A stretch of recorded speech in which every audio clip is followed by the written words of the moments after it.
This is the fourth and the last in this series of presentations on how different kinds of energy as well as different kind methods of deploying that energy in production, marketing and consumption influences our lifestyles, our ways of life, culture, ethics and our relationships with each other.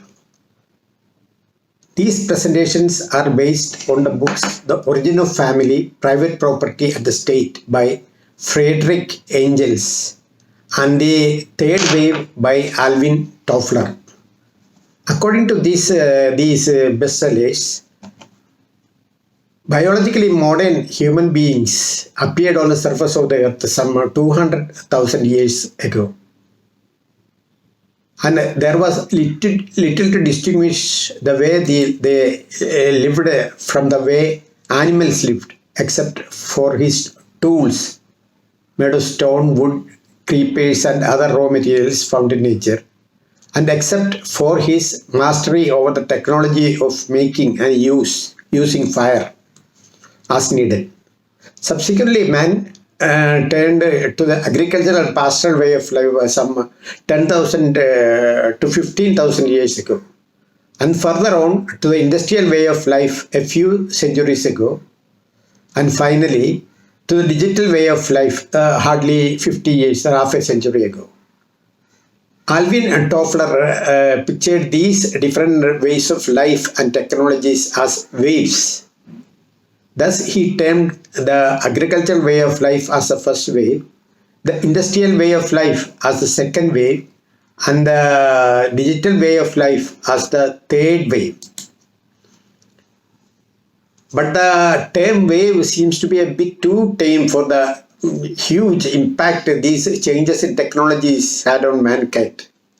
Instead, I prefer the term tsunami to depict the impact these different ways of production, marketing and consumption had on mankind. However, in taking into account only these three technological tsunamis and ignoring the pre-agricultural way of life is doing injustice to our ancestors, and especially to the cultural tsunami which came some 50,000 years ago. 50,000 years ago. It was this cultural or mimetic tsunami which laid the foundation for our cultural way of life, such as singing, dancing, telling stories, painting pictures, adorning ourselves with ornaments, and above all, in developing new technologies and new ways of doing things. I am inclined to think that had it not been for this mental or cerebral tsunami which came about 50,000 years ago, the later tsunamis described by Toffler would not in all probability have come about. It was that our mental change that took place some 50,000 years ago that led to further development in human history, in technology and all the ways we lived our lives. In this presentation, we will be discussing the present digital tsunami and the impact it has on modern ways of doing things. The digital tsunami probably had its origin with the discovery and use of transistors in the 1950s. However, it came of age with the use of primitive computers and the internet in the 1960s on the hardware side, and with the arrival of ARPANET and other primitive computer protocols on the software side. Ever since, our capacity to store and disseminate information has been expanding more than exponentially. Along with this Stone Age and exchange of information has come our capacity to make calculations at speeds which was beyond anyone's imagination 100 years ago. This digital tsunami has since developed into the widespread use of laptops, mobile phones, as well as into the deployment of artificial intelligence, such as in the Waymo car developed by Google. Digital capacities have now vastly exceeded the cognitive capacity of any single human beings. The digital capacities of these computers and other machines have already exceeded the capacity of any human being, mental capacities of any human being. The digitalization of our personal and commercial world is now weaving all humanity together into one fabric, so that workers can operate machinery equipment as well as carry on accounting and other administrative procedures at distant factories and offices right from their homes. Another development of the digital revolution has been the technology to link machines and assembly lines together as a single unit so that they can work together without any human interference. In addition, our couch, our bed can now communicate with our bookshelves.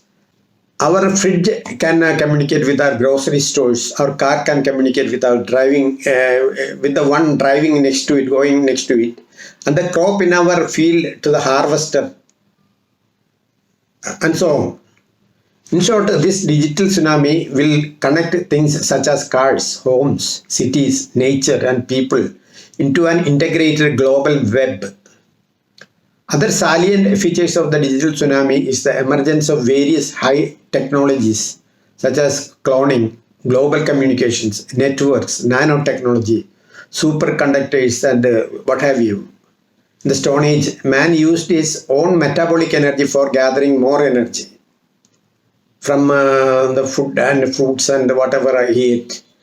The agrarian age saw the harnessing of animal power in food production, such as in plowing and other activities.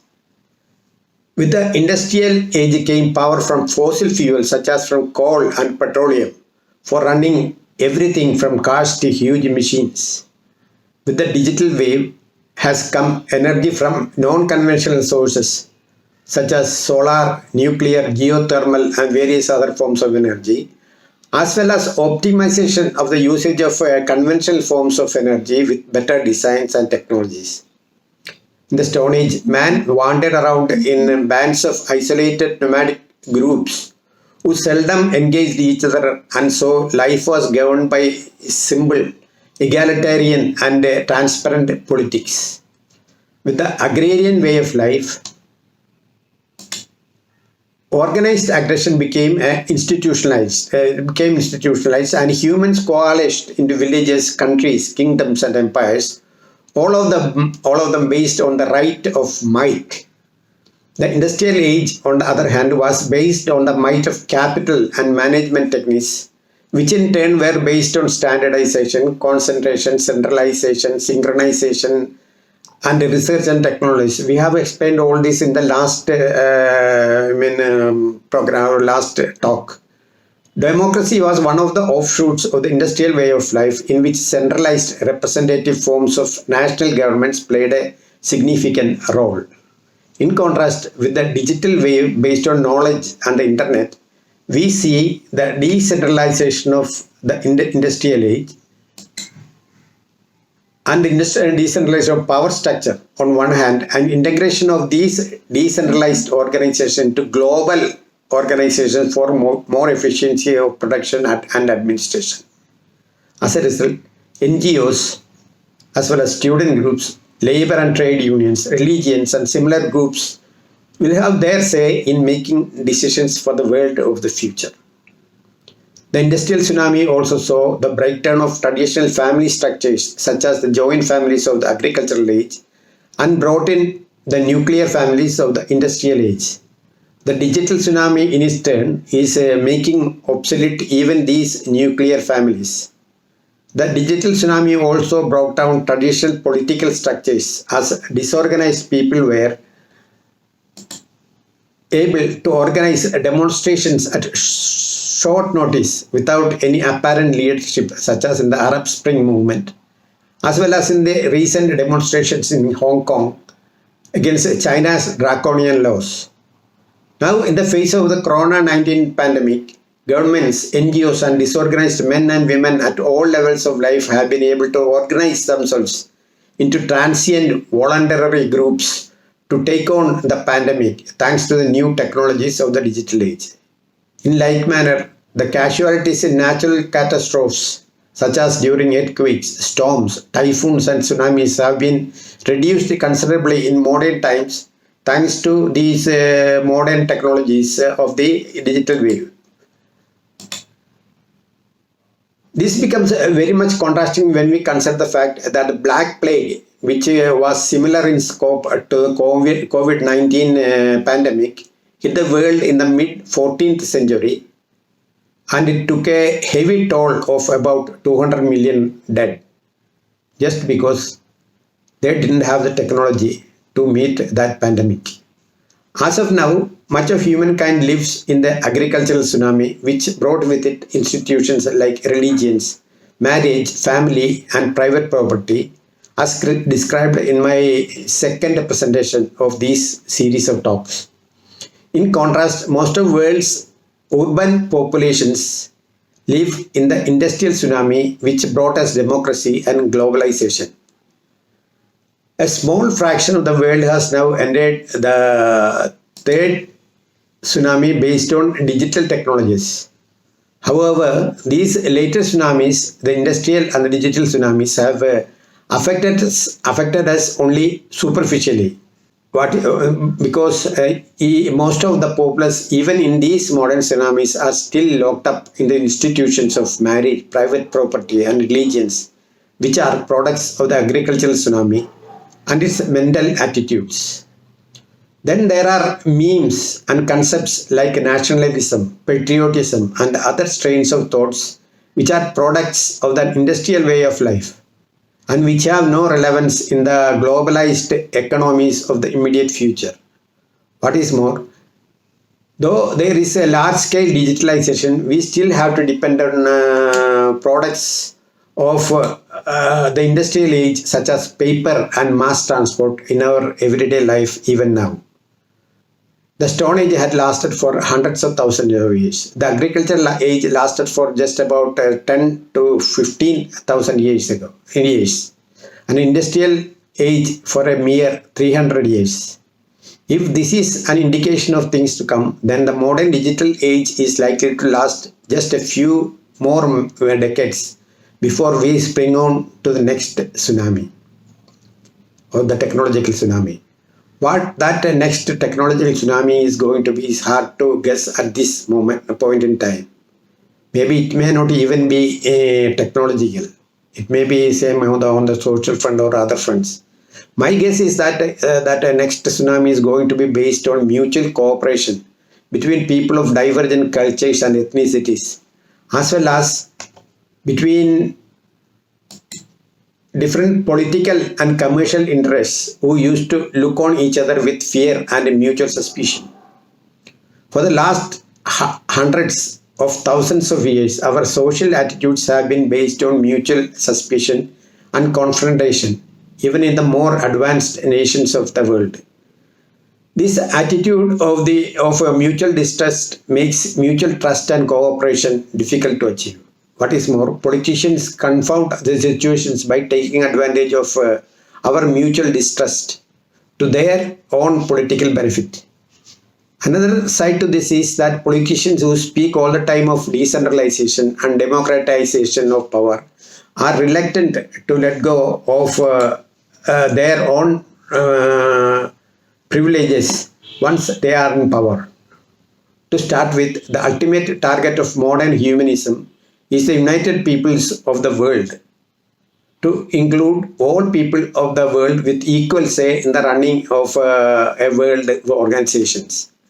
The present United Nations is a mere shadow of what a future united people of the world is going to be, just like the transistor was the beginning of what the computer-driven world was going to be. But this transition from the present United Nations to the united people of the world cannot come anywhere near realization unless representations in such a world body are based more on proportionate representation rather than on representations based on nations, which makes a mockery of representative power by giving puppet countries like Vatican and Monaco, with populations of less than a few hundred thousands each, the same equal rights as those given to China or India, with their populations running into the millions.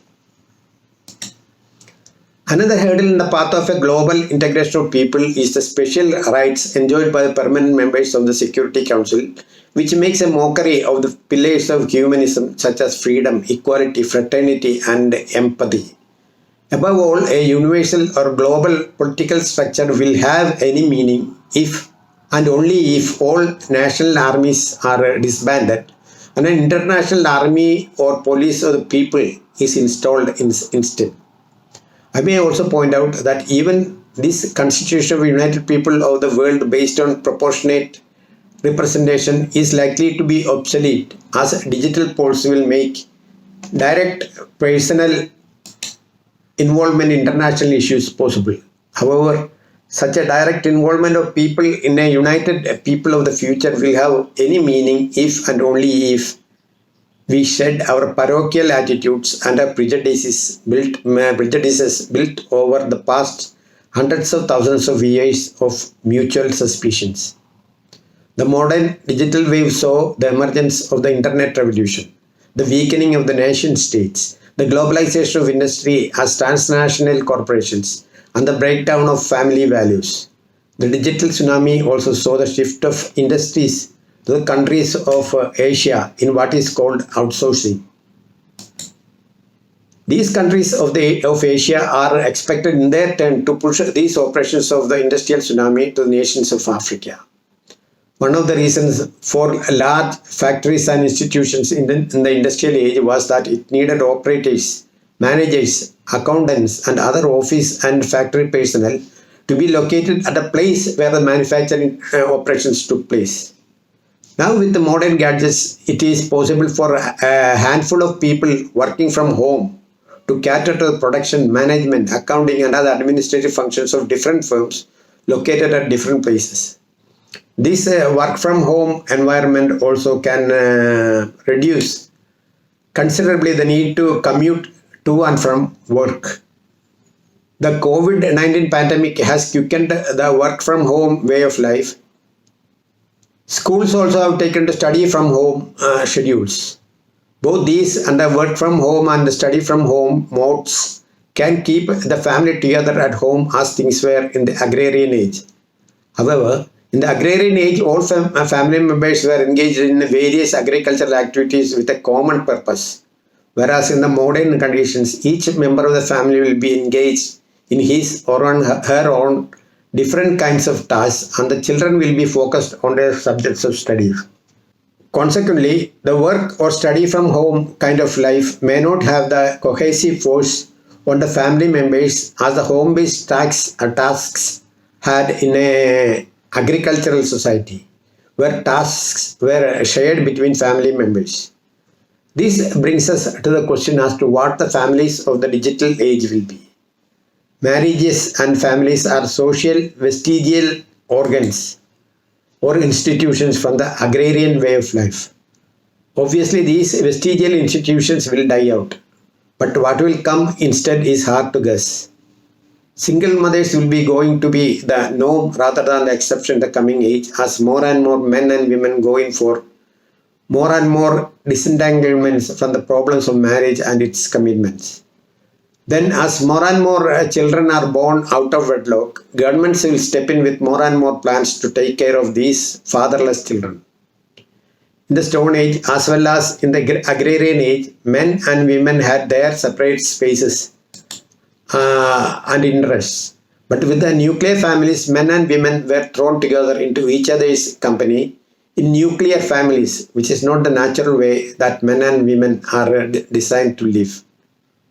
There have been many debates on whether men are better than women or vice versa. But evidence proves that men and women are neither equal nor unequal but complementary, like the two sides of a coin. Women and men do not compete with each other in athletics and games requiring muscular strength, speed, reflexes and stamina for obvious reasons. However, there are activities and games like chess or bridge which require no physical excellence or strength or speed. However, in these activities also women are handicapped for the simple reason that activities like chess and bridge are made by males for males, in which females are outsiders at best. I am also inclined to think that, as in the case of games of chess and bridge, computers and other digital equipment and their operations are also designed according to cerebral faculties of the male, which is different from that of the female. I do not know how this divide between the cerebral faculties of men and women will work out in the future, but it is going to draw men and women further apart. However, there are likely to be tasks or games which are more in accordance with the women's cerebral circuits, in which women can have an edge over men, such as in teaching and healthcare. How this is going to turn out is anybody's guess. It is possible that we may return to the communes or the ways of life of the Stone Age, where men and women lived in bands with separate spaces for men and women, which is the natural way we are designed for.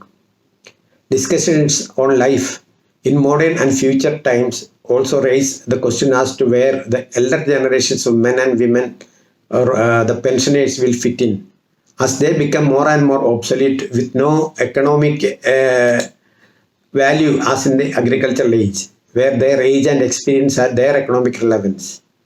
Modern technologies make older generations obsolete as regards technology and social mannerisms. Consequently, the alienation of the aged is becoming more and more pronounced in this digital age. Digital transfer of funds as well as the emergence of cryptocurrencies are modern developments which are changing the way we live. In fact, I expect cryptocurrencies to be one of the most significant inventions of the digital age, which is going to have the most profound impact on the way we will be conducting our lives and our business in the not too distant future. People accustomed to barter must have looked on with consternation at the paper currencies when they were introduced for the first time in the world. In the same vein, cryptocurrencies also cause consternation and bewilderment and suspicion in much of the world population even today. Nature is chaotic and has a scant respect over human ideals of equality, fraternity, and freedom, which form the basics of human aspirations.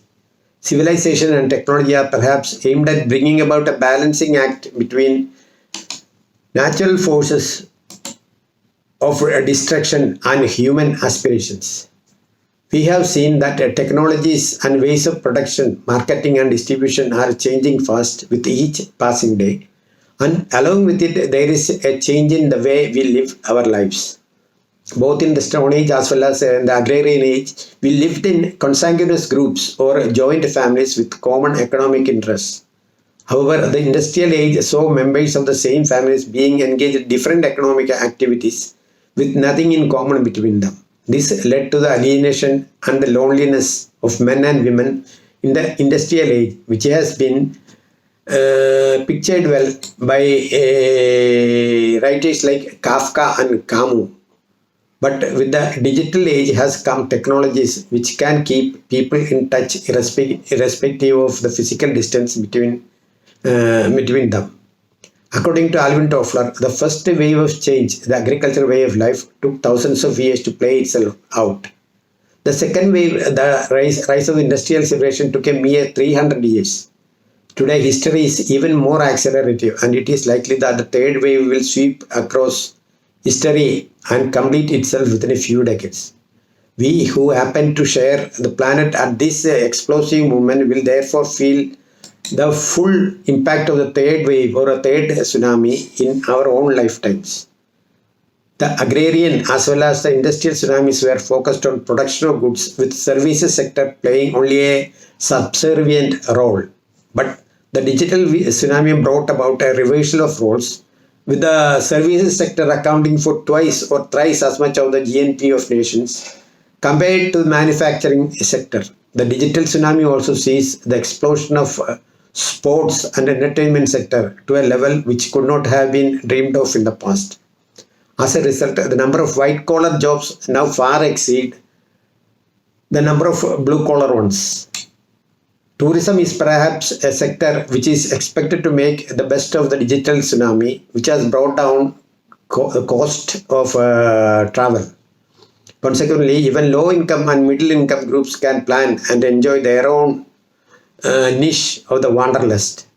The factories of the industrial era were basically economic institutions based on the balance sheet. The new era will see these corporations of the industrial era and those of the modern era taking on social responsibilities and making ethical decisions rather than purely commercial ones. On the social front, democratization saw more accommodation and inclusion of groups which were considered as untouchable outcasts. Thus, homosexuals, transsexuals, transvestites, and other groups were looked on with abomination in the past and even contempt to death by the religions of the agrarian age. However, the digital tsunami sees these groups and similar groups organizing themselves into political groups to fight for their rights, for inclusion and equality.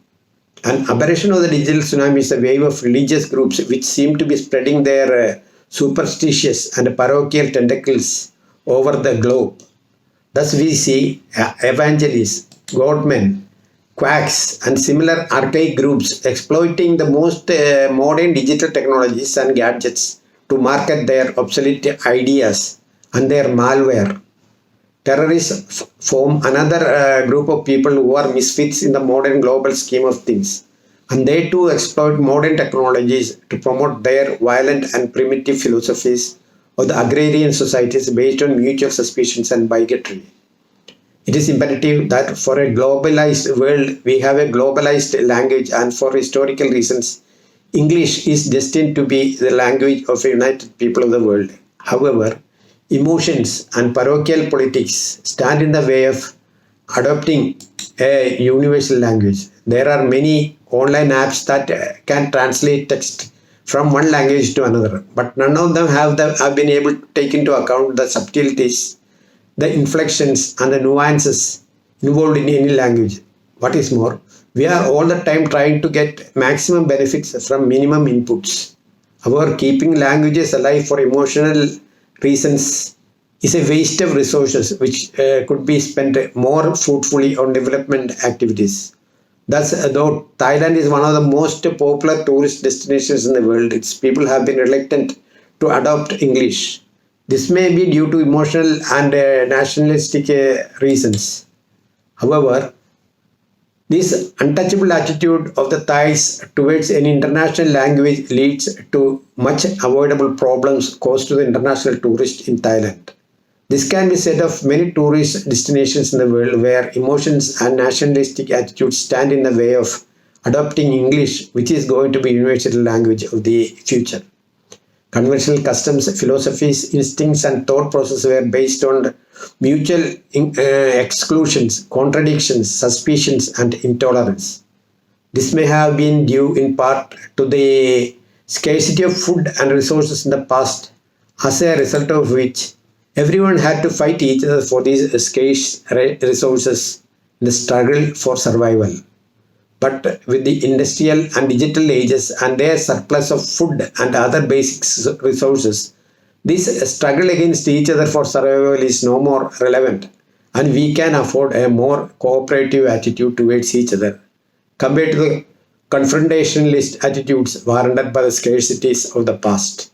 It is now time to leave you there, looking forward to a globalized future full of pleasant surprises. But for that, we have to shed our prejudices and biases and to treat all others as our friends.